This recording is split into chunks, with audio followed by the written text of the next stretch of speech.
You know, I think everyone's seen at least one clip where you think, wow, this guy is absolutely nuts. But even fewer amongst those clips are what I like to call legend makers. And here's the thing, a clip is just a clip. It's a few seconds of gameplay ripped out of context. But what turns a clip into a legend maker is everything that happened around it. The stakes, the backstory, the fact that even years after the fact, people will look back and say, wow, that was truly incredible. And today, I wanted to look at 4 of these legend makers, not because the plays were mechanically insane, although they were, but because of the stories behind them, because once you know the story, the clip hits completely different. So here's some context on Simple that makes this moment way better. In 2016, Simple was an 18-year-old and already had one of the most complicated reputations in Counter-Strike. He started playing CS at 4 years old, literally 4, because his older brother got him into it, and by his early teens, he was already good enough to be established pros in 1v1 aim duels on LAN. But he was also known for being incredibly toxic to teammates,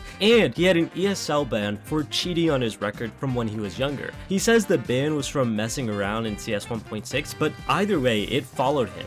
He'd been kicked from teams, he'd burned bridges, and he was widely considered one of the most talented players in the world, but also one of the hardest to play with. He moved from Ukraine to LA to join Team Liquid, leaving his family behind, citing a desire to compete at the highest level. And then, at the first major of 2016, MLG Columbus, Liquid made it to the semifinals, which was already a huge deal for an NA team. They played Luminosity, and they choked. They blew a 15-9 lead on Mirage, and then blew a 15-6 lead on Cash, lost both maps in overtime. This was the coldzera jumping off game, the same moment I covered in my chokes video. Liquid went home with nothing. And a few months later, ESL One Cologne 2016, Liquid make it to the semifinals again. And this time, it was against Fnatic, one of the greatest CS teams ever, and on Cash. Simple is up in an elevated position on B site with an op. He jumps off the ledge while falling, literally mid-air, and no scopes Dennis, kills him instantly. But here's the thing, Dennis doesn't tell his teammate, Crims, that Simple dropped down. So Crims peeks, expecting Simple to still be up there, and he aims up. Simple is on the ground. Simple has all the time in the world to scope in and take a comfortable shot. But no, he no-scopes Crims too from across the entire room in the 14th round of a major semi-final for absolutely no reason. Smokes. You see a double smokes in the same place there. Simple just jumping casually into the side. He's going to fall down again. What is this clutch from Simple? Are you serious? What is that? You can't do that, Simple. That's not allowed. This is not FPL. This is a major. But Simple, I don't know, man. If he just comes in with that, there's nothing. It was a no-scope. He didn't even. We had one button on his mouse stand. He had one button. There was no zoom. I mean, when asked later why he didn't just scope in for the second kill, Simple said he felt that the shot would land. Well, Liquid won the map, and they went on to become the first North American team to reach a major grand final. They lost in the finals to SK Gaming, the same Brazilian lineup that broken them at Columbus, but the run was historic and the play was so iconic that Valve added a permanent graffiti to Cash near where it happened, an angel falling from heaven with a scopeless op. Simple later got that graffiti tattooed on his arm, a gift from his brother. And then Simple went on to be ranked the #1 player in the world 3 times. He won his first major in 2021 with Na'Vi, going undefeated through the entire tournament, and he's widely considered the greatest Counter-Strike player of all time. But that falling op is still the clip people think of first, the moment a toxic team announced to the world that he was simply different. Now, how could this list be complete without Faker? You see, August 2013, the OGN Champions Summer Finals, Game 5. It's SKT versus KT Rolster. Now, in Korean League at the time, Game 5 of a best of 5 was played blind pick. That means both teams pick their champions without seeing what the other team is choosing. And as fate would have it, both mid laners, Faker and Ryu, lock in Zed. Faker at this point is a rookie. He's been in the Korean pro scene for less than a year, and he's clearly talented. Everyone can see that, but he hasn't won a championship yet. And SKT were actually down 0-2 in this series.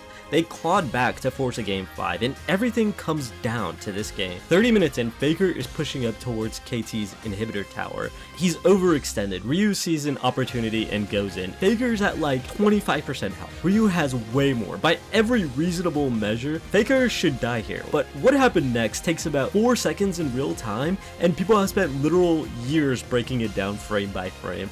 Ryu pops his death mark on Faker, and Faker responds with his own death mark on Ryu.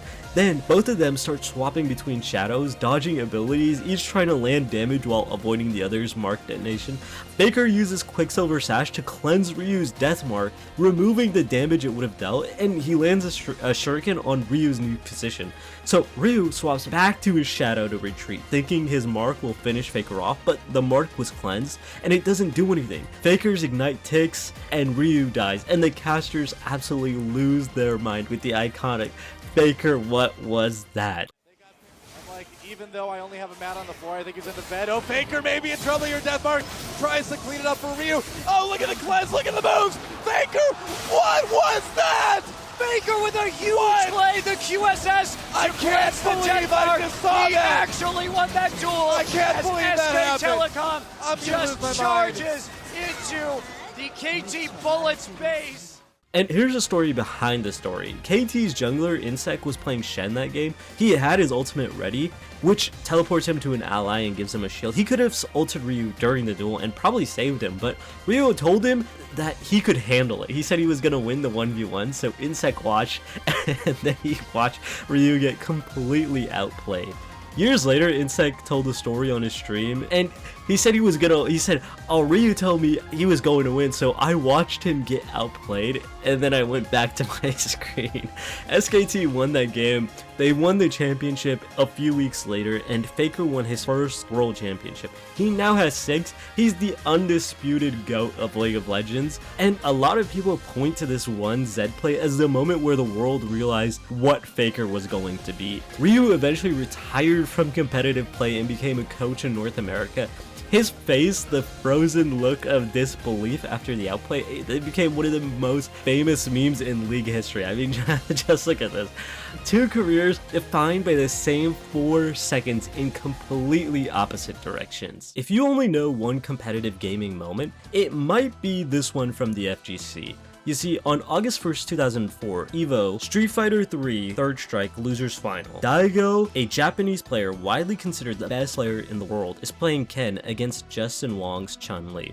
Now, these two had never actually met each other before the match. They only knew each other by reputations, and the round is going badly for Daigo. Justin had been playing careful, patient, slowly chipping away at Daigo's health the entire round, and by the time that we get to the moment, everybody knows Daigo is at 1 pixel of health, literally 1. Any attack would have killed him. Now, Justin has a full super meter. He activates Chun-Li's super art. 15 hits, any one of those hits would end the match. Now, Daigo has 2 options here. He can jump to avoid the super, which is a safe play, or he can parry.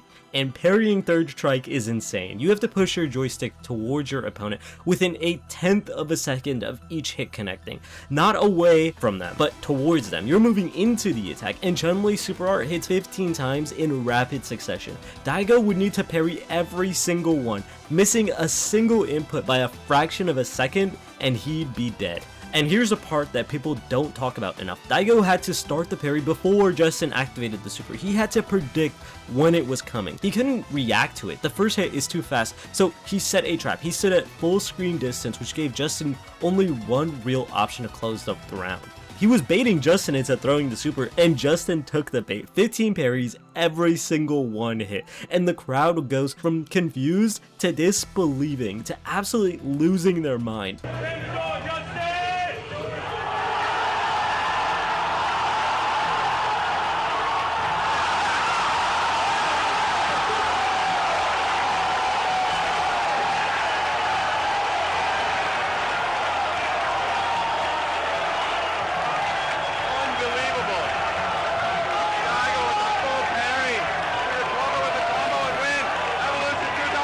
Daigo finished with a full combo into super of his own. Justin was eliminated. I mean, this was insane. The crazy thing is, Daigo didn't even win the tournament. He lost in grand finals to a guy named KO. Nobody remembers that. What they remember, though, is the 26 seconds that Justin Wong himself says might have saved the entire FGC. At the time, the FGC was shrinking, interest was dropping, and then this clip hit the internet, and it became one of the first esports clips to go truly viral. at one point the most watched competitive gaming moment of all time. It reminded people why competitive games were worth watching.